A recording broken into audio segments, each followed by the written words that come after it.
play before it on the north side of it. 2nd and 16. It's intercepted. Trevathan picks up. Tony Romo and the Broncos are set up with one. In the regular season to 16. Prater for the win, and the kick is good. Welcome back to Cover 2. My name is Billy Petty, and this is the Week 5 edition of Cover 2, brought to you by Petty Sports. Get your great sports memorabilia on pettysports.com today. Great Week 5 in the NFL. That was Jim Nantz on the call on CBS. A fantastic game. Game of the week. The Broncos and the Cowboys going at it. A shootout. Not a lot of defense. We'll get into that game a little bit later. But first off, we're going to start from the top. Thursday night football game this week was the Buffalo Bills at the Cleveland Browns. The Browns really continue to play well. Jordan Cameron not a big factor in this game. Only a few catches, but they take this game by a score of 37-24. Both starting quarterbacks get hurt in this game. The rookie sensation E.J. Manuel, Browns quarterback Brian Hoyer, who has been very productive since he has been named the starter in Cleveland. Anyway, they get a big kickoff return by Travis Benjamin, who really sets the tone in this game. And the Browns take it from there behind Brandon Weeden and this great, underrated, very underrated Browns defense. So the Browns take the Thursday night football game. Not a very intriguing matchup as a lot of them are. Next week we're looking at the Bears and the Giants going at it. So that should be a better game, even though the Giants are 0-5 at this point. Next game, 1 o'clock game, was the Patriots at the Bengals. And Tom Brady really struggled in this game. I don't know if it was a matchup problem with the tough defensive line of the Bengals or what it was. But no offense really got this one going. And the Bengals took it by a score of 13-6. Patriots had their chances in this game, but really came up short. I mean, Danny Amendola was a non-factor. Their tight ends continue to be a non-factor. We'll hope to see Gronkowski back next week, most likely. And that's basically it for that game. Next game was the Lions at the Packers, a very good divisional game. Packers took this one by a score of 22-9. Aaron Rodgers plays well. Matthew Stafford does not. Reggie Bush does not play well, particularly well in this game like he did the last week. Calvin Johnson was out. I mean, that could have been a factor. But anyway, the Packers improved to 2-2. The Lions still 3-2. So they have the lead in that division. Next game was the Seahawks at the Colts. This was probably the best of the 1 o'clock games. The Seahawks jumped out to an early lead, and Andrew Luck once again with another fourth quarter comeback looking Peyton Manning-like in his second year as a Colt. So the Colts take this one by a score of 34-28. They do great, and they improve to 4-1, and the Seahawks fall to 4-1. The Seahawks sure look like a different team on the road than they do at home. The next game was the Ravens at the Dolphins, and the Ravens offense continues to look very poor, even though Ray Rice kind of broke out in this game with over 100 yards and a few scores. Joe Flacco is still yet to get it going after this large contract. We'll see how he progresses. The Dolphins, however, after starting 3-0, fall to 3-2 as the Ravens take this one by a score of 26-23. The next game is the Saints at the Bears. The Saints coming off their big Monday night win last week, where they improved to 4-0 after last year where they were 0-4. This week against the Bears at Chicago looked like a challenge for the Saints, but they really got it done behind Drew Brees and Jimmy Graham hooking up once again for multiple times. The Saints get this one by a score of 26-18. They improved to 5-0. The Bears dropped to 3-2. Jay Cutler struggled in this game. The next game was the Eagles at the Giants, a game, where you thought coming in maybe before this year, these teams are going to be at least have 2 or 3 wins under their belt coming into this game. And neither team could say that, as the Giants came in 0-4 and the Eagles came in 1-3. Michael Vick once again getting hurt in this game. He gets hurt every single year, and Only year that he has not gotten hurt was 2006, where he played the whole entire year. Don't expect that to happen this year. He is out indefinitely for next week. Nick Foles will get the start, and who knows, if he takes the bull by the horns, perhaps he can get the starting job for the remainder of the season. Anyway, the Giants' offense continues to look sluggish. They continue to have no running game. Brandon Jacobs with the fumble in this game. David Wilson getting hurt. They have no running backs. They released that Scott running back before the game. So they are very thin on the offensive position, at the offensive side of the football. Their defense continues to look old and old and old and older. So we'll see how the Giants can possibly improve. They got nowhere to go but up.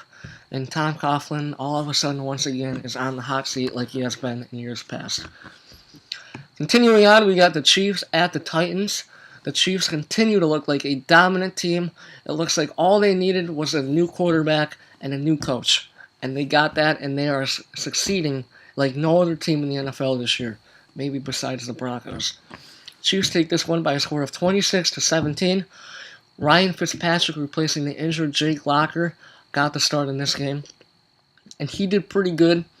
However, he turned the ball over a few times on a fumble and an interception. But the Chiefs prevail once again on the road. The Titans with a tougher defense than most people give them credit for. But the Chiefs take it 26-17. They improve to 5-0. Next game, the Jaguars at the Rams. Not a very intriguing matchup. Both of these teams, you can kind of say they're going nowhere. The Jaguars, the story is that they fall 0-5, and the Rams take this one by a score of 34-20. Moving on, the Panthers at the Cardinals. Cam Newton continues to struggle. But you can't say he has a sophomore slump anymore. This is continuing into his third season as an NFL quarterback. We saw him break multiple records as a rookie, and these last 2 years have been anything but record-breaking, maybe in the opposite direction. The Cardinals take this one by a score of 22-6. Darrell Washington had a huge game on the defensive side of the ball for the Cardinals, coming off his 4-game suspension. And that brings us to probably the best game of the week, and maybe, perhaps, the best game that we'll see all year. The Broncos came into Dallas facing the Cowboys.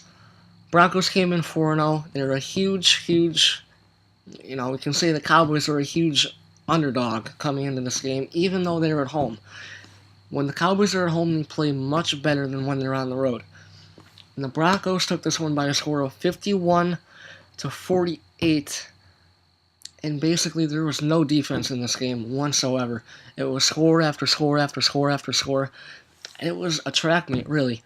Peyton Manning continued to do what he's done. He is on pace to set many, many, many records and abolish the previous records. So we'll see what he does. He scored even on a bootleg. Quarterback keeper. He hasn't done that in 5 years. And then obviously the story of this game, what you heard in the opening, was Tony Romo throwing a pick late in the game. Probably the best game that Tony Romo has ever played. For some reason, the fourth quarter always gets to Romo's head, and once again, he ends up throwing a critical interception and turning the football over.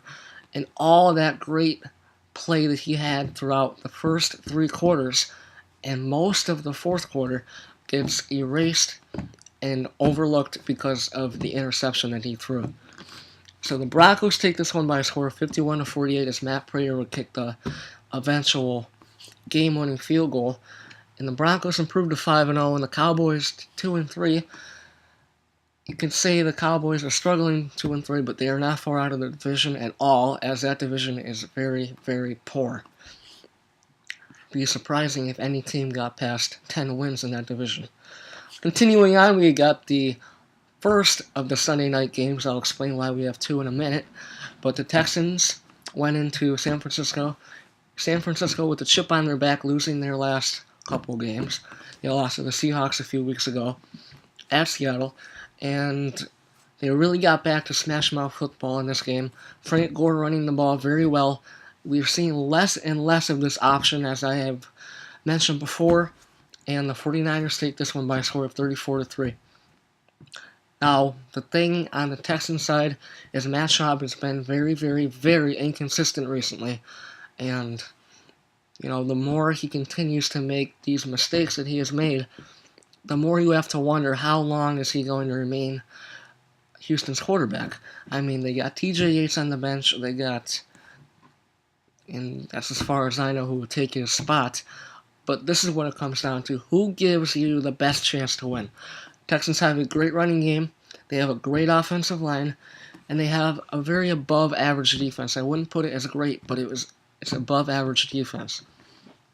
And all they need is a quarterback who is a game manager, kind of like Alex Smith, who was not going to turn the ball over and hurt this team. The Texans are not really a high-scoring team. They do it off of play action. They do it off of running the ball and play action.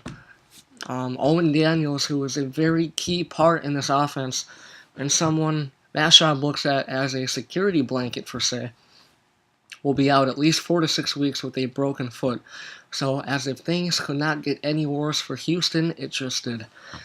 So, 49ers take that one by a score of 34-3. Backups were in by the end of the third quarter, and that's disappointing for the Texans. They got to get it figured out.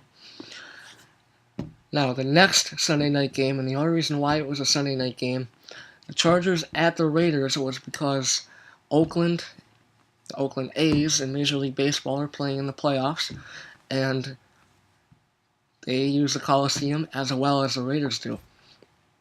So, you got to change the seats and all this stuff. That takes a little bit of time. So they could not play it during the day. They moved it back to 11:35 at night. And, you could say it helped or hurt or whatever.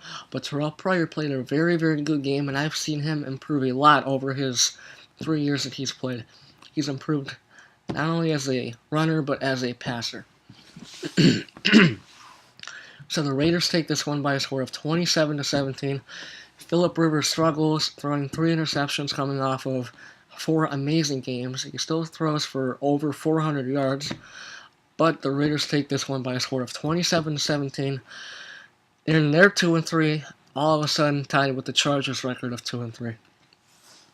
And the Monday night game, very interesting game. The Jets at the Falcons. The Falcons coming in 0-3. Very, very urgent game it is. However, the Jets came into this game, struggling last week, and Geno Smith especially struggling last week. The Jets take this one by a score of 30-28. The Falcons continue to struggle in the red zone. They lose Julio Jones probably for the entire year, which is going to be a tough loss for them. Geno Smith is really coming on strong, and yeah, the Jets defense is very good. You got to give a lot of credit to that. People don't give enough credit, I don't think. It's not an unbelievable defense, but it's definitely above average, and there's no doubt if they didn't have that kind of a defense, they would not be in any of these games so far. And all of a sudden, the Jets are 3-2, a team that was supposed to be 0-4, and the Falcons, supposed to at least be 3-2, is the 0-4 team here. So how the tides have turned, but we'll see how the Falcons can turn it around. It's going to be tough. Tony Gonzalez coming back for only this year. Disappointing for him. Julio Jones out for likely the rest of the year. A huge loss. Roddy White already nursing that high ankle sprain. He has been nowhere near the same player that he has been in years past. So that is it for Week 5 of the NFL. Great week, and hope you join us next time for Cover 2. My name is Billy Pay. Once again, we are presented by Petty Sports. We may be small, but we're on the ball.